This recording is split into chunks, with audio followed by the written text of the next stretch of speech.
Bueno, bienvenidos a todos, buenas tardes. Tenemos una sesión muy especial. Hoy tenemos la suerte de contar con Marta García Aller y Enrique Dans para hablar del factor humano en la era de los algoritmos.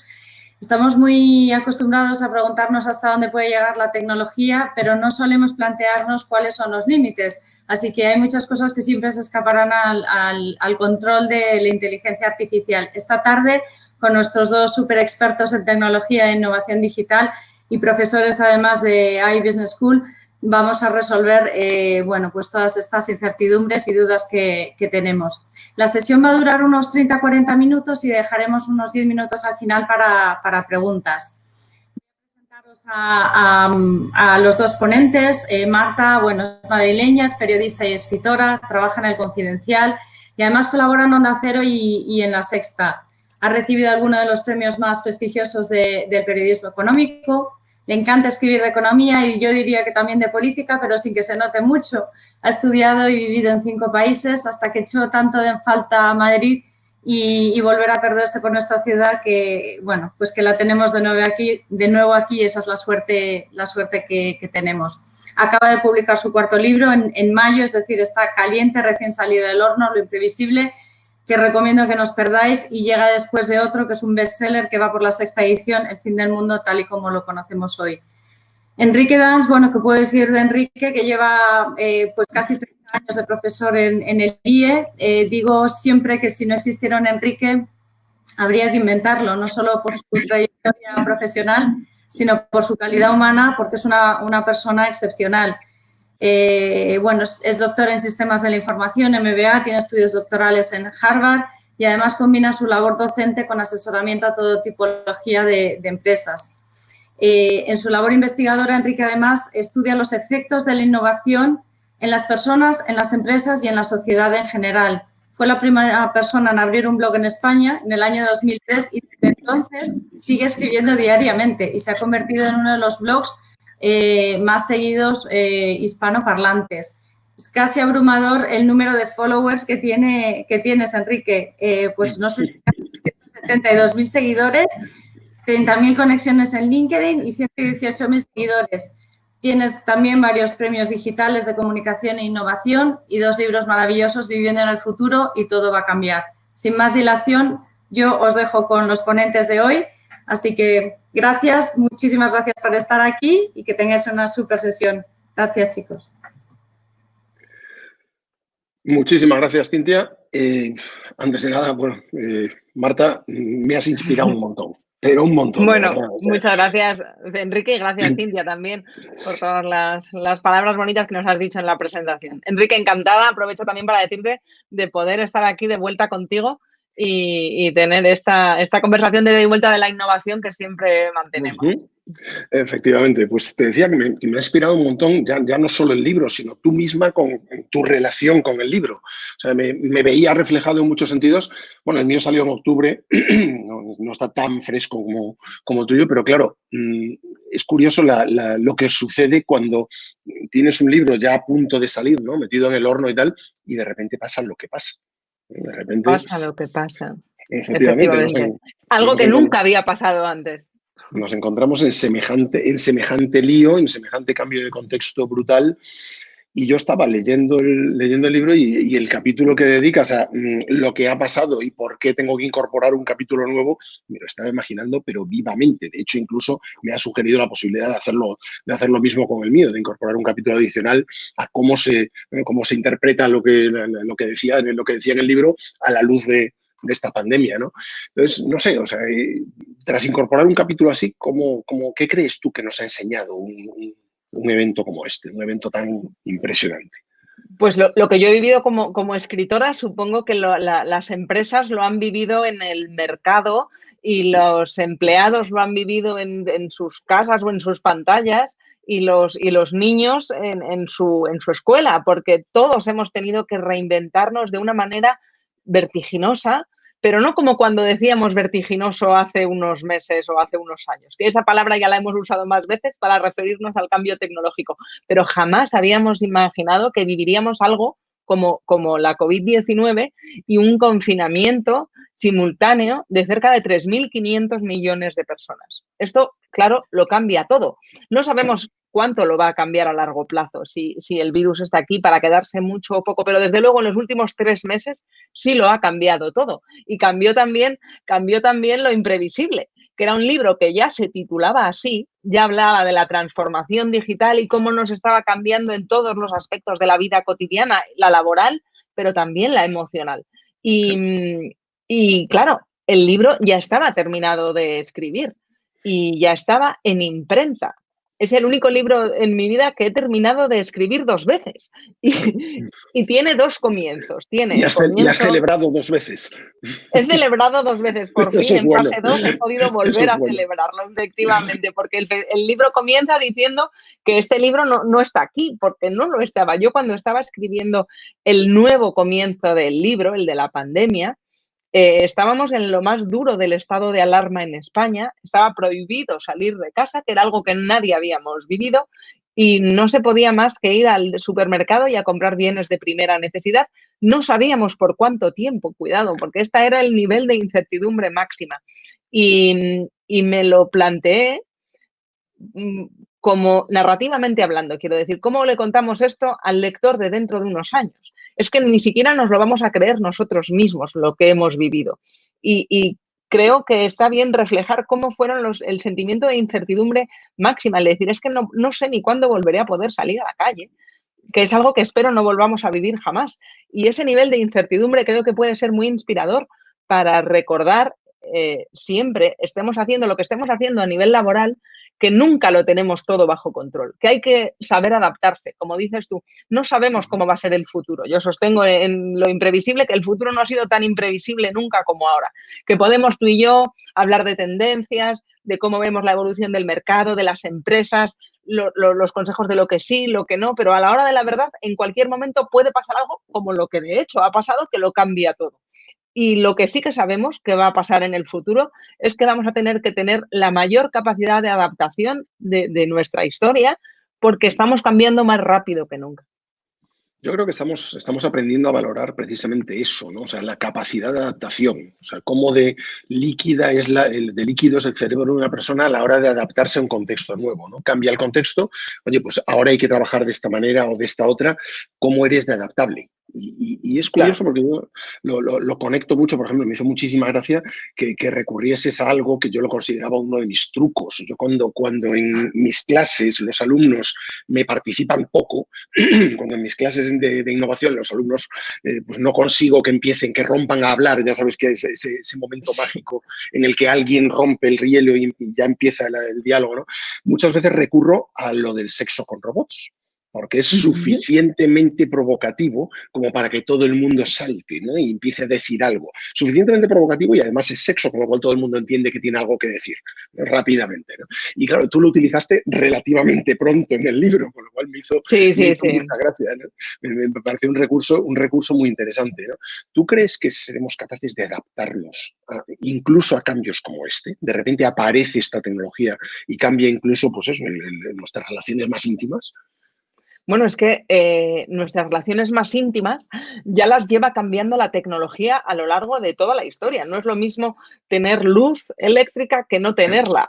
Para las relaciones íntimas realmente cambió muchas cosas la electricidad, como lo cambiaron los trenes y las bicicletas, que lo cuento en el libro, cómo las bicicletas cambiaron las citas. Las citas pasaron a no tener que ser en tu propio pueblo, antes de que casi todo el mundo o una gran parte de la población viviera en grandes ciudades, y cuando sobre todo se vivía en poblaciones pequeñas, la bicicleta supuso que clases sociales que nunca habían podido cambiar de lugar pudieran viajar y conocer a otras personas y formar familias con gente que era de otras ciudades, que era algo que apenas solo los ricos podían hacer cuando desplazarse era tan complicado. Entonces, en el mercado de las citas, ahora tenemos los algoritmos que intermedian en las relaciones y están cambiando muchas cosas. A mí me parecía especialmente sugerente no solo cómo la inteligencia artificial está desarrollando instrumentos, aparatos, herramientas, cuerpos, los podemos llamar de muchas maneras, con los que los humanos tenemos relaciones, eso que se ha venido en llamar los digisexuales, que es una terminología que no termina de encajar,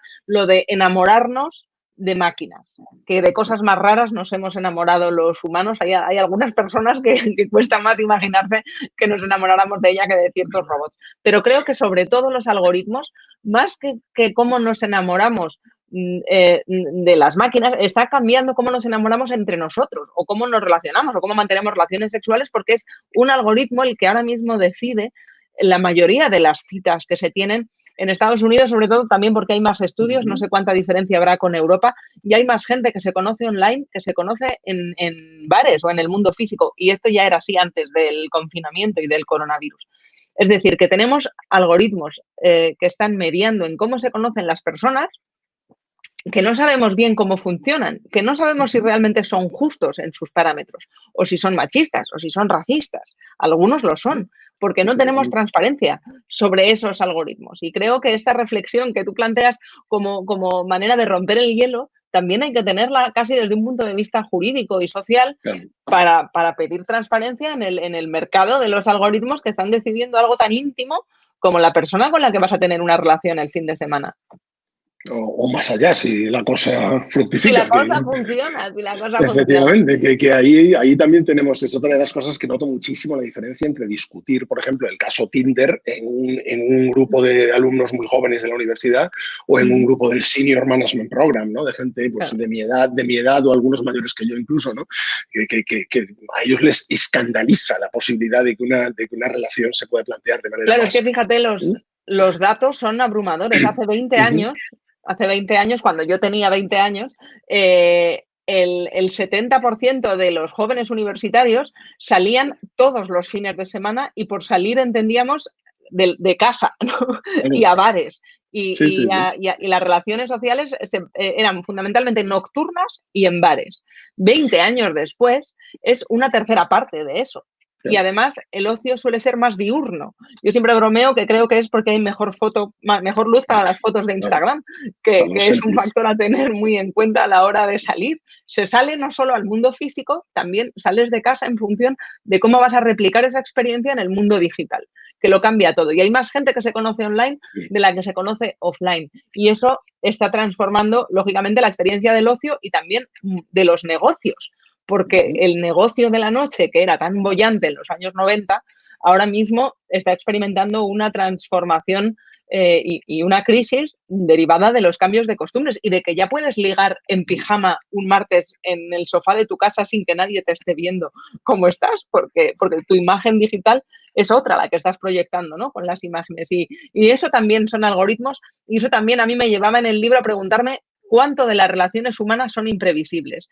¿Puede el algoritmo llegar realmente a conocer también a las personas por su historial de búsquedas, por las cosas que contamos de nosotros, como para encontrar almas gemelas, si quieres, o diversión, o lo que cada uno esté buscando con la información de Big Data que puedan recopilar de nosotros?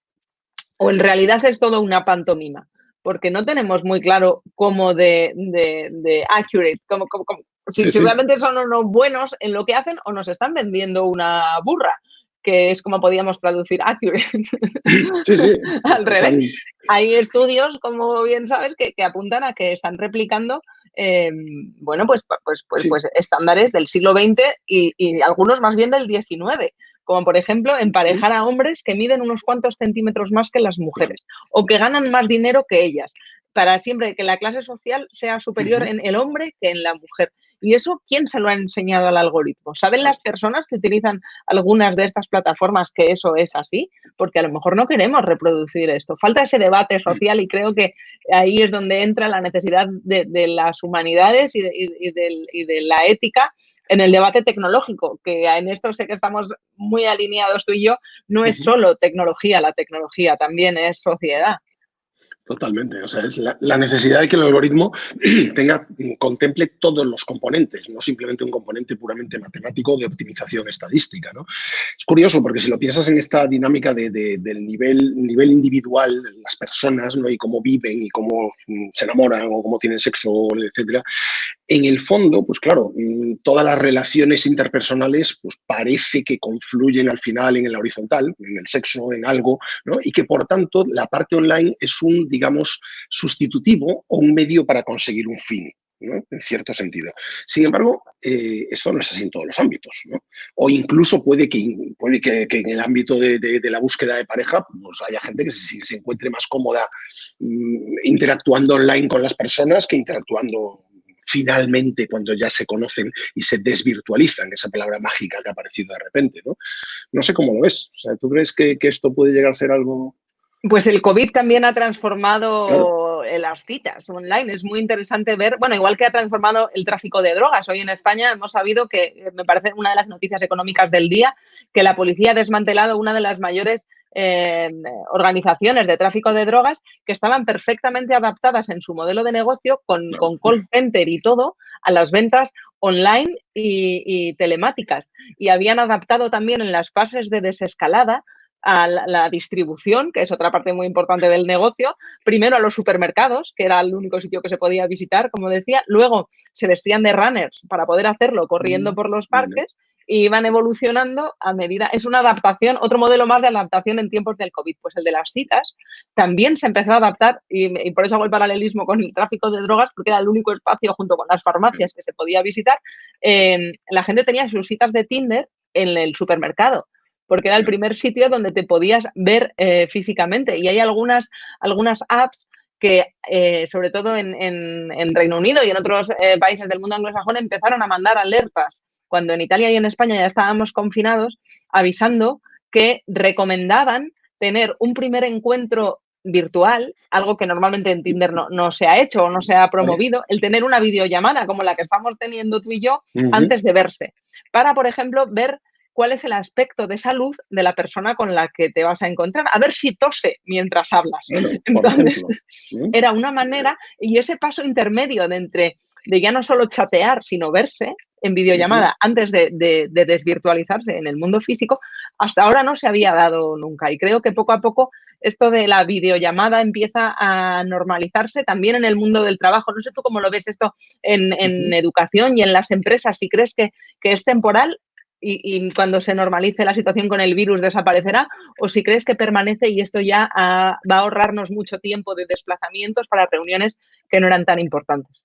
Yo lo creo, o sea, yo lo que veo es que, bueno, desde luego ha sido un cambio que se debía, digamos, a una emergencia, ¿no? Entonces, cuando tú cambias algo porque de repente hay una emergencia, porque de repente, pues eso, te lo dice la ley, te lo dice tu gobierno, oye, pues tienes que hacer esto, esto y esto, no te queda otra y dices, bueno, pues ¿cómo lo hago? Pues vale, yo intento replicar lo que hacía antes, lo intento replicar en el nuevo contexto. Con lo cual, ¿qué ocurrió? Pues que casi todo lo que hacíamos en el trabajo o casi todo lo que hacíamos en el mundo académico lo trasladamos simplemente y lo intentamos hacer a través de la pantalla. Pues claro, salvo instituciones como la que tú y yo compartimos, que llevamos dando clase online desde el año 2000 y que teníamos pues la gran mayoría de la infraestructura y la experiencia y estábamos un poco rodados ya en herramientas y tal, lo que hicieron la mayoría de las instituciones es trasladar pelo a pelo lo que hacían. Entonces, imagínate, claro, lo que puede ser una clase de 1 hora, de 1 hora y media con tus alumnos, si estás todo el rato, 1 hora y media, hablando en una pantalla. Se mueren de aburrimiento directamente. Claro, tienes que incorporar otras cosas, cambiar. Yo creo que con el trabajo pasa un poco lo mismo, ¿no? Entonces era la siguiente pregunta que te iba a hacer era esta, cambiemos de nivel. Hemos empezado hablando del nivel individual, pasemos al nivel corporativo, ¿no? ¿Qué crees tú que tiene que aprender una compañía? Porque yo tengo claro que una compañía como la mía, yo después de todo mi experiencia profesional directa siempre ha sido en el mundo académico, por mucho que picotee del mundo corporativo para aprender más y para aconsejar o para hacer consultoría, yo siempre he vivido en un contexto académico y tengo claro que tenemos que aprender un montón de cosas, que no se puede trasladar solo lo que hacíamos al nuevo soporte, ¿no? Pero ¿tú qué crees que tienen que aprender las compañías? Pues Enrique, yo es que como llevo tantos meses ya mirando el mundo a través de la mirada de lo imprevisible, para mí la lección clara que nos da esta crisis, pero que también veníamos de muchos meses, años diría yo atrás viendo la innovación, las empresas tienen que aprender a gestionar lo imprevisible, porque las rutinas, tarde o temprano, se van a automatizar y las empresas están llenas de rutinas. Da igual a qué se dediquen, las empresas tienen rutinas. Bueno, pues ahí tienen procesos optimizables que tarde o temprano se automatizarán. Y hay que perderle el miedo a gestionar lo imprevisible. A mí me gusta mucho como case study el caso de Zara, de Inditex, que seguramente sea nuestra empresa más conocida internacionalmente. Desde el punto de vista de lo previsible, que es como me gusta analizar ahora los desafíos de la inteligencia artificial y el factor humano en esta era de los algoritmos, a mí me fascinó mucho cuando hace ya más de 5 años y la inteligencia artificial, el machine learning, el big data, no estaba tan extendido como ahora en el tejido empresarial, en Inditex, a mí ya me fascinó que pudieran tener desarrollado un estudio del data tan a medida que sabían predecir el tipo de tallas de pantalones, de camisetas que se van a vender en cada tienda, no en general en un país o en una ciudad, sino que en un barrio como Chamartín de Madrid se van a vender tantas tallas M, XL, y en este otro barrio de Londres, del Soho, y aquí en la Bastilla, en París, pues se van a vender más camisetas rojas y las verdes pues son más de Varsovia. A mí el hecho de que dentro de una misma ciudad se pudiera segmentar qué turistas van a entrar y cuánto miden esos turistas, me parecía un ejemplo fascinante del uso que se puede hacer para el data, que ayuda a reducir unos costes enormes en stock. Esto también lo utilizan los supermercados utilizando los datos hasta de la meteorología, de cómo va la bolsa, de cómo va el índice del paro. Todo lo utilizan, todo lo meten en la coctelera del análisis para saber cuántas salchichas Frankfurt se van a vender un martes por la tarde en el supermercado de abajo de la esquina y si va a haber mucho consumo de cervezas el fin de semana en función a cómo va la clasificación de la liga de fútbol. Todo esto es predecible, o era, porque las empresas tienen que gestionar muchas cosas imprevisibles y cuando llegó la COVID-19 todos estos algoritmos saltaron por los aires.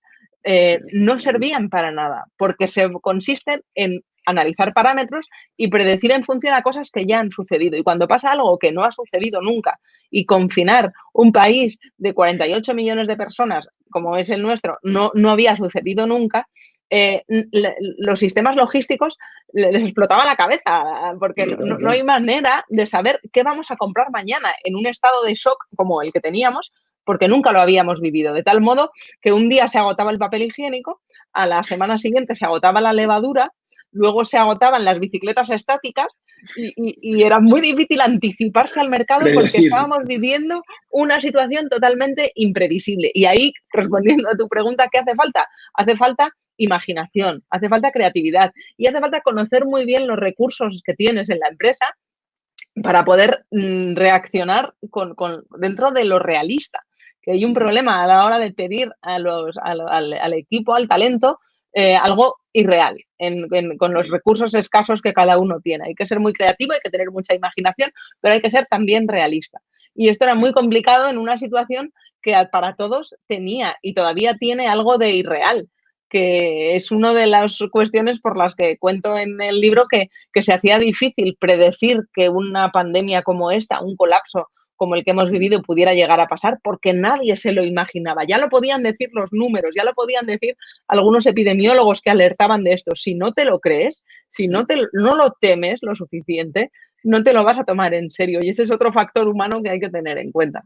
Sí, por mucho que lo pongas en un modelo y en tus DAFOs. Y puede aparecer una gráfica, puede ser un PowerPoint perfecto. Si no se lo cree la audiencia, nadie mueve un dedo. De hecho, no nos lo creímos cuando lo vimos en China, no nos lo creímos cuando lo vimos en Italia. Y eso que mirábamos a Italia y decimos, si estos son como nosotros, hablan parecido y se comportan parecido. Y seguimos sin creérnoslo. Decíamos, qué fuerte lo de Italia, ¿eh? Y seguíamos en nuestro bar tomando nuestra cerveza, ajenos por completo a que una semana después estaríamos igual. Y cuando estaba pasando en Madrid, era la misma sensación en el resto de España. Esto, pobres madrileños, esto no nos va a pasar a nosotros, ¿no? Efectivamente. Realmente tiene mucho que ver con el umbral de la imaginación y de lo real. Hay que abrir mucho la mente para prepararse a lo desconocido.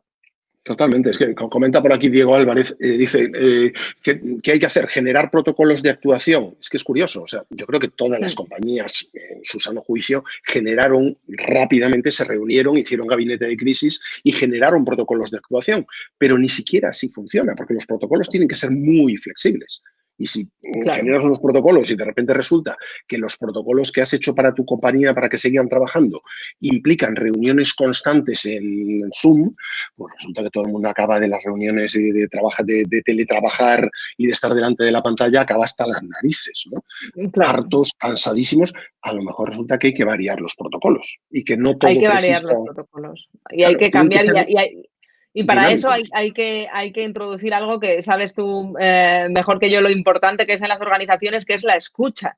Hay que Claro. saber cuáles son esas necesidades de tus clientes o de los empleados. Y en mi caso como periodista o como narradora de historias, también de la audiencia. No para el que te esclavice lo que demanda el lector, en mi caso, o el cliente, en el vuestro, o el estudiante, al revés. No, un profesor tiene que enseñar lo que tiene que enseñar, no vas a hacer siempre caso a tus alumnos, pero los tienes que escuchar para saber si está funcionando o no. Y ahora, por ejemplo, cosas tan tontas como mandar un mensajero a casa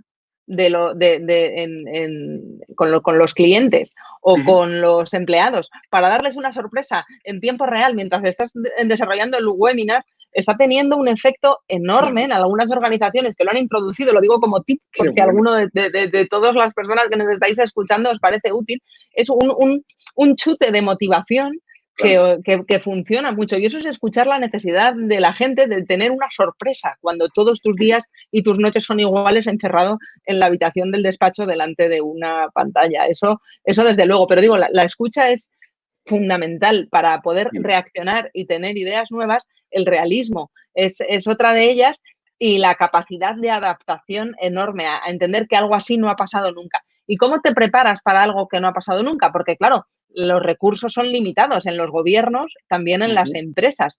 Tenemos que gastar muchos millones de euros o una empresa tiene que hacer un plan de contingencia por si nos cae un meteorito, porque la pandemia ahora nos parece a todos muy evidente, pero era algo que podía pasar dentro de un año, dentro de 10 o dentro de 20. Es verdad que los epidemiólogos llevaban mucho tiempo diciéndolo, pero todavía no había sucedido algo así. Un problema, de hecho, fue que se pensó que pasaría como con el SARS y con el MERS, que se quedaría contenido en una zona, como pasó en Asia, y por eso lo subestimaron, porque pensaron, bueno, esto ya lo hemos vivido más veces, esto ya ha pasado, va a afectar mucho a una región concreta y ahí se queda. Pero el mundo había cambiado, está mucho más interconectado y este virus era más dañino. Se subestimó la amenaza porque la juzgamos en función a parámetros ya conocidos y el mundo no era el mismo. Y este es un riesgo que tenemos de sobrevalorar la experiencia. A mí me parecen muy interesantes algunos estudios al respecto del análisis de riesgos que vinculan directamente cómo de improbable es un acontecimiento catastrófico como este que estamos viviendo, con cómo de grave potencialmente puede llegar a ser. Es decir, puede haber algo improbable o muy improbable que si es lo suficientemente devastador, merece la pena invertir recursos en ello. Porque a lo mejor no sucede, pero si sucede, destruye la empresa o hunde la economía de un país. Entonces, es verdad, es muy improbable, pero es tan devastador. O en positivo, te genera una oportunidad. Claro, que si no la aprovechas tú, la aprovecha otro. Es hacer esa ecuación entre cómo de improbable es y cómo de devastador. Porque si es muy improbable pero poco devastador, no merece la pena prestarle atención. Si es un poco devastador, pero muy probable, claro que tienes que atenderlo porque es muy probable. Y en el caso de la pandemia era lo suficientemente devastador como para que hubiera merecido tener ese plan de contingencia que algunos epidemiólogos llevaban ya muchos años alertando. Imprevisible no era si en enero de 2020 ya había un documental de Netflix que se llamaba Pandemic diciendo que algo así podía pasar antes de que pasara. Ya estaba ese documental en Netflix, ¿no? Que por cierto os lo recomiendo, es muy esclarecedor de lo que estamos viviendo. Te voy a devolver la pregunta que me hiciste hace un rato porque creo que lo bueno es que la respondas tú primero. Yo tengo mi teoría y te lo diré con respecto al mundo de la educación, pero ¿tú crees que vamos a volver a la normalidad? ¿Realmente volveremos a hacer las cosas como las hacíamos antes o el contexto ha cambiado tanto que ya la situación siguiente a la que cuando digamos que nos desconfinemos todos y estemos ya, o incluso nos quitemos las mascarillas, etcétera, etcétera, ¿tú crees que volveremos a la normalidad? O sea, que volver a la normalidad debe ser el fin. Claro, a mí, que sabes que me encantan las palabras y siempre les doy muchas vueltas porque yo trabajo con las palabras, son mi herramienta fundamental, mi instrumento de trabajo. ahí mi primera duda sería ¿qué entendemos por normalidad? Porque si te refieres por normalidad, como hablaba esta mañana con un directivo de una importante compañía con el que me he reunido, que él decía que él solo quería volver a febrero de 2020, es que eso no va a pasar. A febrero de 2020 no vamos a volver. ¿Que volveremos a vivir sin preocuparnos de esto? Seguro que sí, nos preocuparemos de otras cosas. Pero es que el mundo, después del 11 de septiembre de 2001, nunca volvió a ser el mismo. Es verdad que hubo sectores que cambió más que otros. Por ejemplo, para viajar fue un antes y un después. También en la lucha antiterrorista, en la seguridad, fue un antes y un después. Y a lo mejor al que vendía bicicletas, pues no le cambió tanto la vida, ¿no? Entonces, dependerá de sectores. El mundo después de la crisis de Lehman Brothers nunca volvió a ser igual. Y ahora, ya no solo desde el punto de vista sanitario, es que desde el punto de vista económico, que sabes que yo me dedico mucho a la información económica, la profundidad de esta crisis que se empieza a barruntar es mayor que la anterior. De hecho, es a veces, dependiendo de en qué países y si hay rebrotes o no, incluso mayor que las posguerras y se compara más con el crack del 29. Si llegamos a vivir una crisis económica de estas características, que espero que no, porque ahí es cuando entra el talento y la inversión y la política para evitar que esto pase, pero una crisis económica cambia el mundo para siempre, todas lo hacen. La crisis del petróleo en los años 70 cambió el mundo también, cambia las prioridades. Y creo que nos va a reordenar muchas prioridades, pero también sospecho que desde el punto de vista sanitario y científico, que es muy importante tener presente el marco científico, corremos el riesgo de olvidar la lección más importante, que es que hay que prepararse para esto. Y para ello tengo muy, muy presente lo que pasó en la gripe de 1918. En aquella gripe que tuvo varias oleadas y duró hasta el año 20, mal llamada española, efectivamente. Eso es, porque era la prensa española la única que informaba de ella, por eso se llamó española, no porque pasara aquí, sino porque España, como no estaba en la Primera Guerra Mundial, todavía los periodistas podían informar de ella hace 100 años, en otros países no. Entonces era esa gripe de la que hablaban en España. Pues en esa gripe, en esas oleadas, murieron más personas que en la Primera y en la Segunda Guerra Mundial juntas. Y no vas normalmente por Europa o en Estados Unidos, en Latinoamérica, no ves monumentos que recuerden a las personas que dejaron allí su vida. Hemos olvidado aquello. Como no había un enemigo, era difuso, era un virus, claro. se olvidó aquella lección. Y yo creo que sería terrible que pasara, pero hay muchas probabilidades de que lo hagamos porque hemos visto que ha pasado más veces. Y creo que sería muy peligroso dejar de lado la importancia que tiene la inversión en ciencia, la inversión en tecnología y en salud para estar bien equipados cuando esto pueda volver a producirse, porque ahora podemos decir que ha sido más o menos imprevisible y podemos tener un debate, dependerá de a qué expertos consultemos, les parecerá que esto se veía venir o no, pero desde luego si vuelve a pasar ya no hay vuelta de hoja, si no nos hemos preparado ha sido cosa nuestra. Está claro. Es muy interesante lo que comentas de la ciencia y la tecnología, porque yo creo que el problema a la hora de plantear un plan de contingencia es que para muchísima gente la tecnología es algo indistinguible de la magia, como bien decía un escritor de ciencia ficción, ¿no? Todo aquello que se inventó después de que tú nacieses o de qué tal, parece que lo conceptualizas automáticamente como magia y renuncias a entenderlo, ¿no? O sea, ¿cuánto tiempo necesitamos para entender que esto que estamos haciendo, pues hombre, esto no es magia, esto es una videoconferencia, ya está, es así de sencillo, lleva inventada un montón de tiempo, aunque para mucha gente hayan tenido ahora su verdadero bautismo de fuego con esto. Entonces, ¿cuánto tiempo necesita un directivo para incorporar los cambios, para dejar de llamarles nuevas tecnologías? Cada vez que me llaman... Le llaman nuevas tecnologías, llevan aquí 50 años. Y la propia inteligencia artificial lleva 50 años dando vueltas con más o menos desarrollo, pero es verdad. Pero es una tendencia cultural, histórica, y pasa en varios idiomas, al menos hasta donde yo alcanzo a saber. Seguro que con toda la audiencia que tenemos, alguno puede comentar al respecto si le pasa igual en su tierra.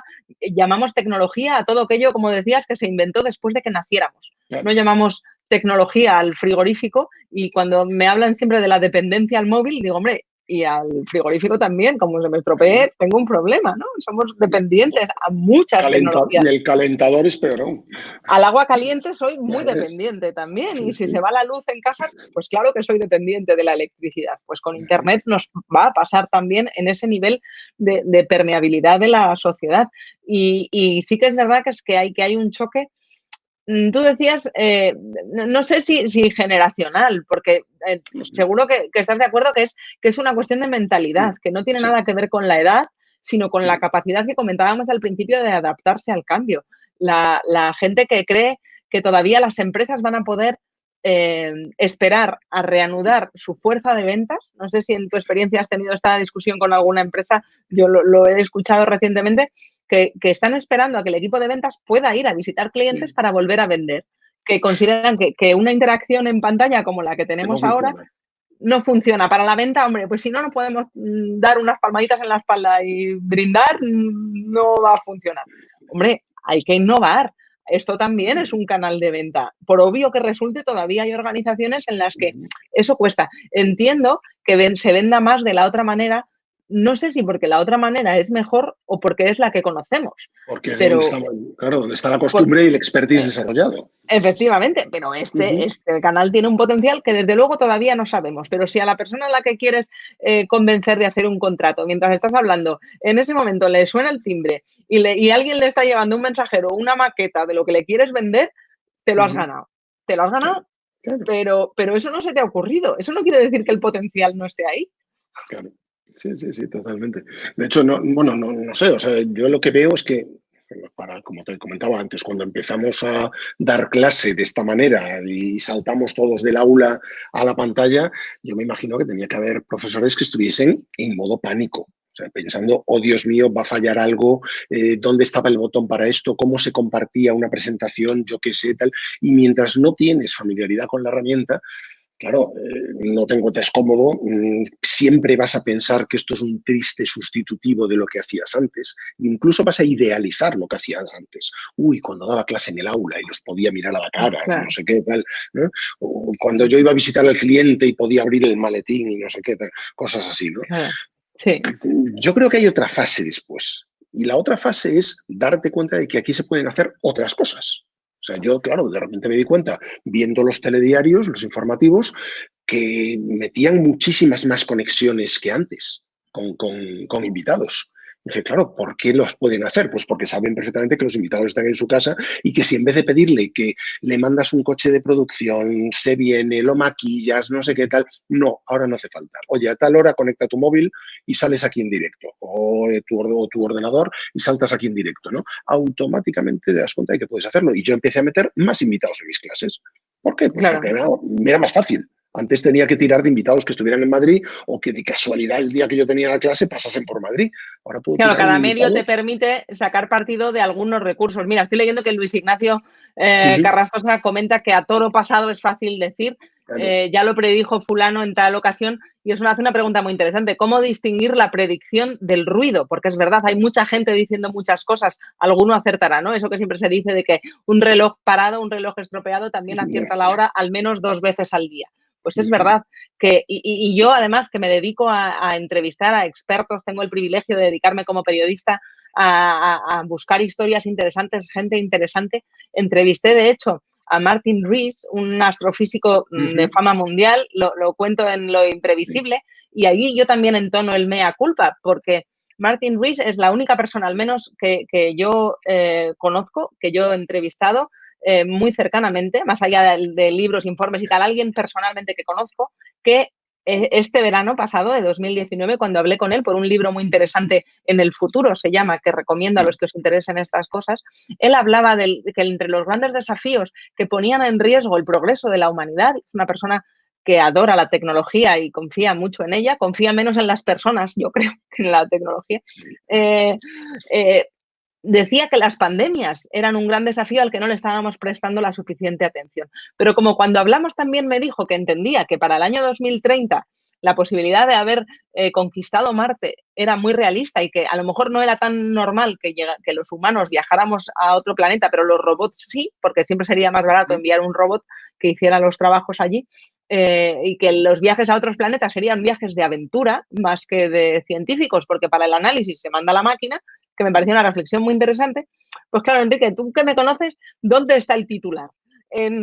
A lo mejor hay una pandemia en algún momento o en 2030 los humanos estaremos en Marte. Pues claro, a mí me llamó mucho más la atención la promesa optimista del futuro que el titular que a mí me sonaba catastrófico, porque el catastrofismo tiene mala prensa, también en las empresas, igual que en el mundo académico, y mi trabajo es desconfiar. Entonces, la persona que te dice que el mundo se puede acabar mañana o que puede haber una crisis que paralice la economía mundial, te la tomas con un poco de cautela, porque dices, ¿qué me quieres vender? ¿De qué me quieres convencer? ¿No? Con un cambio tan radical que nadie más está diciendo. Y yo fui la primera, Luis Ignacio, por eso que comentas, que yo consideré que el ruido era la pandemia y la noticia estaba en Marte. ¿Y qué pasó? Pues que 7 meses después llamé al señor Rees a decirle, caballero, es usted la persona que puedo decir que realmente me avisó de esto y yo no lo quise escuchar.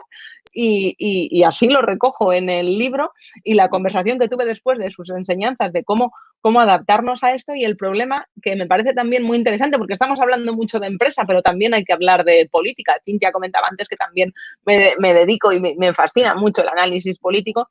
¿Cómo funciona la política en nuestra sociedad contemporánea, en las democracias contemporáneas, que es muy cortoplacista?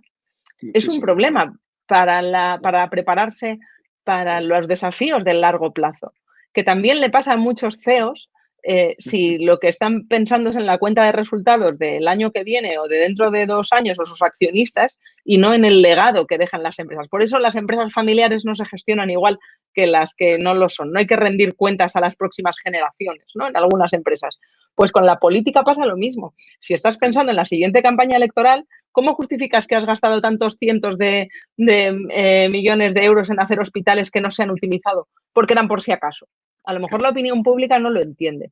Y por eso es tan importante que la ciencia y la tecnología que decíamos antes no solo esté en las aulas, o no solo esté en los webinars tan interesantes como este y los que hace ahí, y en las escuelas de negocio. Tiene que estar también a pie de calle, porque si la opinión pública no percibe la importancia del por si acaso, cuando el riesgo es tan alto, entonces es muy difícil vender esa política desde el punto de vista de los gobiernos, pero también de las empresas al consumidor. La RSC ha ido al revés, ¿no?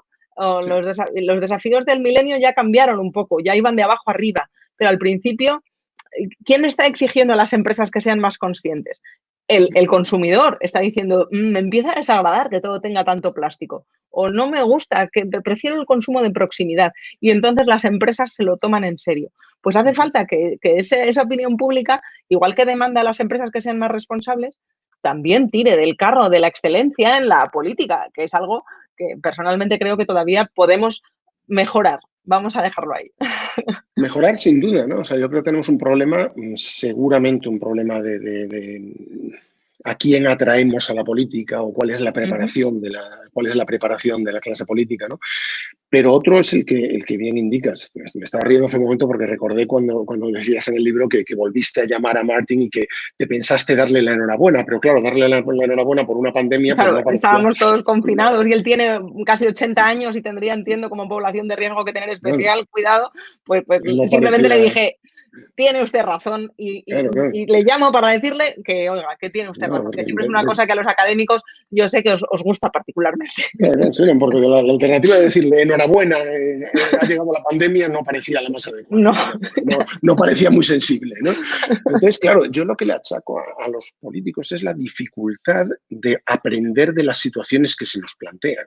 O sea, lo que te decía antes, de que ni aprendió Italia de China, ni aprendió España de Italia, ni el siguiente, ni mucho menos Estados Unidos de ninguno. No se lo creían, claro, de ninguno de los anteriores, ¿no?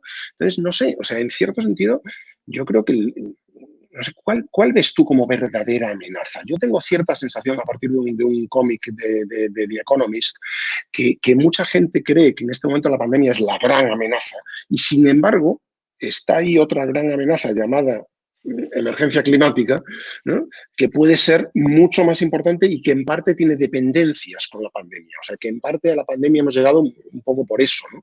¿Tú cómo ves cuál es para ti la gran amenaza?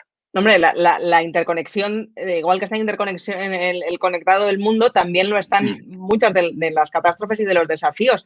En la destrucción de algunos ecosistemas es lo que hace que la zoonosis, que es lo que causa este coronavirus, sea más probable y por eso aumentan los problemas de contagio. Y todos los epidemiólogos al menos de los que yo he conocido, de los que más me fío, porque más han trabajado en el campo donde la zoonosis se produce, alertan que para evitar que cosas como la que nos ha pasado con el COVID-19 se repitan, la prevención, o sea, tú te puedes poner a construir todos los hospitales que quieras, pero la prevención tiene que ser en origen. Tiene que haber formación y tiene que haber sistemas de alerta para que el granjero vietnamita y la persona que trabaja en un mercado de pescado de Wuhan tenga de una manera que sabe mucho de su trabajo, cuando vea algo que le parece sospechoso, pueda alertar y que entonces se desarrolle todo un sistema de alerta en origen que va a ser mucho más fácil de controlar, pero para eso hace falta destinar recursos. Y hay países que consideran, oye, ¿qué tiene que ver conmigo lo que le esté pasando a un granjero vietnamita? Pues tiene mucho que ver contigo y tu vida y tu negocio y tu floristería del año 2021, ¿no? Está todo interconectado. Y creo que esta es una de las reflexiones principales que deberíamos llevarnos de esto que pasa, que para salir de esta tenemos que salir todos. Un país no puede librarse del coronavirus él solo, una empresa no puede librarse de esta, la cooperación va a tener que ser fundamental porque mientras haya una parte a la que no le vaya bien, el contagio puede llegar en cualquier momento. Que bueno, ha llegado la jefa, con lo cual supongo que nos va a broncar por pasarnos de tiempo o algo así. Me sabe fatal cortaros porque es que estamos en el chat, está que arde, vosotros estáis que ardéis y dejamos 5 minutos. Si queréis leemos algunas de las preguntas porque es que no paran de surgir preguntas sobre... Bueno, han hecho muchísimas preguntas. Esther no para de preguntar varios temas. ¿Qué pensáis de la ciencia y la innovación? ¿Si alcanzarán niveles razonables en España tras el COVID? Pues el primer impulso sería decir, claro, por supuesto, ahora es obvio, pero ante el posible colapso de la economía hay tanta gente llamando a la puerta para pedir atención que hemos visto que el último en un plan de rescate ha sido para la industria del automóvil. Las aerolíneas están diciendo que si no se colapsan y para mí, hombre, tampoco hay que saber mucho de economía para saber que si lo destinas, si el dinero que podamos destinar a paliar la crisis económica la destinas solo a la última parte del eslabón de la cadena y no al tejido productivo para ayudar a traer más inversión, para crear más empleo, para que vengan más empresas, para invertir en ciencia o en tecnología, que es donde está el futuro del modelo del cambio productivo. Si el turismo va a tenerlo tan complicado, pues a lo mejor las ayudas tendrían también que tener eso como prioridad. De momento el plan a mí no me lo han hecho llegar, ¿eh? Ojalá, es verdad que todo esto es tan nuevo que fácil no es, pero sí que al menos desde los medios, desde las universidades, desde luego tenemos la responsabilidad, yo creo, ¿verdad, Enrique?, de recordar lo importante que es para que si los que deciden no se escuchan, pues se lo tomen en serio. A mí me ha dejado fascinado el tema del automóvil que has comentado, porque podríamos haber utilizado la oportunidad para decirle a las empresas de automóvil, vamos a ayudarles siempre y cuando no contribuyan al problema de la contaminación. Fabriquen ustedes coches eléctricos y aquí tienen este plan de ayudas. ¿Y qué han hecho? No, ahora me puedo comprar un vehículo diésel, que todos sabemos lo que produce, ¿no? Y que me lo subvencione el gobierno con dinero público. Fantástico. Ahí tenemos claras las prioridades, ¿no? Yo diría que no vamos a ser capaces de aprender de esto. Cintia, el micro. A ver, ya, que nos piden que no cortemos. Si queréis, hacemos 2 preguntas más y yo creo que tenemos ya que cortar. A ver, ¿qué opináis sobre el sector turismo y la posible robotización y automatización del sector? Lo pregunta Héctor M. Bueno, yo recuerdo en el último Mobile World Congress que se celebró en Barcelona, el del año 2019, había mucha insistencia, había varios modelos, seguro que tú también los viste, Enrique, de camareros robots y prometían ser el futuro. Pero es verdad que muchos de ellos eran de empresas coreanas que trataban de automatizar un concepto como el de Starbucks. Y claro, yo hablando con algunos ingenieros de los que enseñaban aquella robótica realmente fascinante, de una máquina que con biometría puede reconocerte y ya sabe que la bebida que te gusta y te la sirve con su brazo robótico y además te saluda por tu nombre, Y yo trataba de explicarle a aquel ingeniero coreano que lo que yo entendía por personalización en mi rato de ocio no era eso. Yo no entiendo por eso, pero a lo mejor en su mercado da en el clavo. Pero desde luego no es lo que yo entendía ni por un trato personalizado, ni por un capuchino que me supiera rico. Eso también, que tuve ocasión de probarlo. Entonces, bueno, habrá experiencias que se puedan automatizar, pero yo entiendo que son las invisibles, que la verdadera robotización que está transformando la sociedad y la que vamos a ver en esta década va a ir sobre todo en lo que no vemos, en los procesos, en la eficiencia, en el backstage. Y al final el trato persona a persona, si el virus lo permite, creo que todavía va a ser algo por lo que estamos dispuestos a pagar un plus. A lo mejor la versión low cost sí se puede hacer igual que una máquina de vending. Para mí aquel camarero robótico era una máquina de vending del futuro, pero no era un camarero del futuro. Totalmente. Vale, y ya la última pregunta, porque hay un montón y si queréis las recogemos y las podemos contestar por otra vía, es ¿cómo te preparas para el impredecible? Bueno, Enrique, empieza tú a ver si he dejado alguna lectura dentro de lo imprevisible que te haya convencido, porque yo te voy a decir que lo imprevisible es todo, pero yo quiero saber qué es lo que más te ha convencido a ti del libro, que he tenido la oportunidad, que te agradezco, de comentar contigo. Que si lo hemos aprendido ya, básicamente dicen, que si de verdad lo hemos aprendido. A mí el pozo más importante que me deja el libro es la posibilidad de entender lo imprevisible como algo no necesariamente negativo, sino como algo que puede generar oportunidades. O sea, creo que el libro está trufado de ejemplos en los que alguna compañía, alguien ha obtenido un beneficio del hecho de reaccionar rápido ante lo imprevisible, ¿no? Ante algo que cambia y lo hemos vuelto a ver aquí y todo el mundo dijo rápidamente que a Amazon un problema como este pues le había caído justo en el punto, por suerte, pero seguramente no solo por suerte, en el que la convertía en la reina de la fiesta y en la única empresa que podía ganar de repente $10.000 por segundo, ¿no? Desde luego. Entonces yo creo que a mí me deja un pozo de ese tipo. Sí.